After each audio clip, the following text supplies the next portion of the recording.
পরিকাঠামোগত উন্নয়ন করছে রাজ্য সরকার। সংস্কৃতি ঐতিহ্যের পাশাপাশি প্রাকৃতিক সৌন্দর্যের জন্য সমাদৃত ত্রিপুরা। বিভিন্ন জাতি এবং জনজাতিদের বসবাসের মাধ্যমে পার্বত্য ত্রিপুরা বৈচিত্র্যময় বলে জানালেন মুখ্যমন্ত্রী মানিক সাহা। ইঞ্জিনিয়াররা উন্নয়নের মূল সোপান বলেও তিনি জানিয়েছেন। শুক্রবার থেকে শুরু হয়েছে ভারতের উত্তর পূর্বাঞ্চলের পরিকাঠামোগত উন্নয়ন শীর্ষক জাতীয় কর্মশালা। প্রজ্ঞা ভবনে আয়োজিত জাতীয় এই কর্মশালার উদ্বোধন করলেন রাজ্যের মুখ্যমন্ত্রী মানিক সাহা। কর্মশালার উদ্বোধনী অনুষ্ঠানে মুখ্যমন্ত্রী সহ দেশের পাশাপাশি উত্তর পূর্বাঞ্চলের তাবড় তাবড় ইঞ্জিনিয়াররা উপস্থিত ছিলেন। অন্যান্যদের অতিথিদের সঙ্গে নিয়ে প্রদীপ জ্বালিয়ে কর্মশালার উদ্বোধন করেন মুখ্যমন্ত্রী মানিক সাহা। অনুষ্ঠানে নিজে ভাষণে তাৎপর্যপূর্ণ বক্তব্য রাখলেন মুখ্যমন্ত্রী। বর্তমান রাজ্য সরকার পরিকাঠামোগত উন্নয়ন করছে এবং ঐতিহ্যের পাশাপাশি প্রাকৃতিক সৌন্দর্যের জন্য সমাদৃত ত্রিপুরা। বিভিন্ন জাতি ও জনজাতিদের বসবাসের মাধ্যমে ত্রিপুরা বৈচিত্র্যময় বলেও তিনি নিজে ভাষণে জানিয়েছেন। Making unity mall and number of high raised buildings for different departments. So in this way, we are developing the infrastructures in Tripura to make the northeastern at par with other parts of the country. I think this seminar is very important for that. Tripura also known for its cultural heritage, diverse tribal communities and scenic the landscape.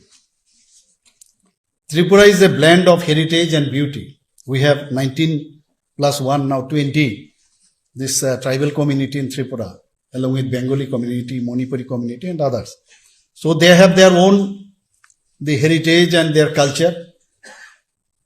And Tripura is a full of hidden gems and just waiting to be explored and offering a perfect blend of culture, heritage. শুধু তাই নয়, পর্যটকদের উদ্ধৃতি দিয়ে রাজ্যের অভূতপূর্ব উন্নতি হয়েছে সে কথা জানিয়ে ইঞ্জিনিয়াররা এই উন্নয়নের সোপান বলে তিনি অভিমত ব্যক্ত করলেন।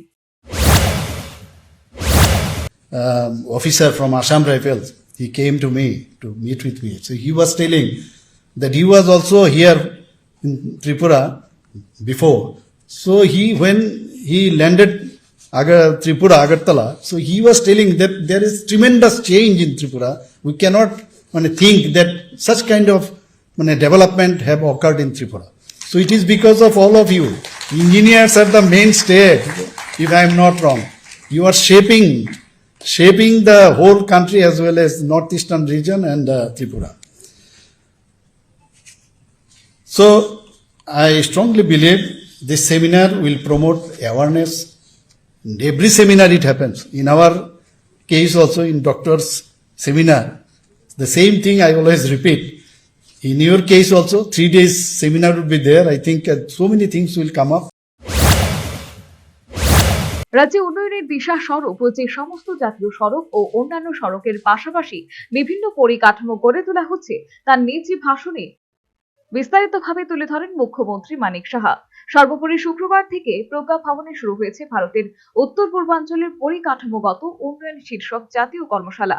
আগামী 20 জুলাই পর্যন্ত এই কর্মশালা চলবে। ইন্ডিয়ান বিল্ডিংস কংগ্রেসের ত্রিপুরা শাখার পরিচালনায় ইন্ডিয়ান বিল্ডিংস কংগ্রেস এই কর্মশালার আয়োজন করেছে। কেন্দ্রীয় সরকারের ডোনার মন্ত্রক, রাজ্য সরকারের পূর্ত দপ্তর, গ্রাম উন্নয়ন দপ্তর, শহর উন্নয়ন দপ্তর, Tripura tourism development corporation limited এবং আগরতলা পুর নিগম এই কর্মশালার আয়োজনের ক্ষেত্রে সহায়তার হাত বাড়িয়ে দিয়েছে।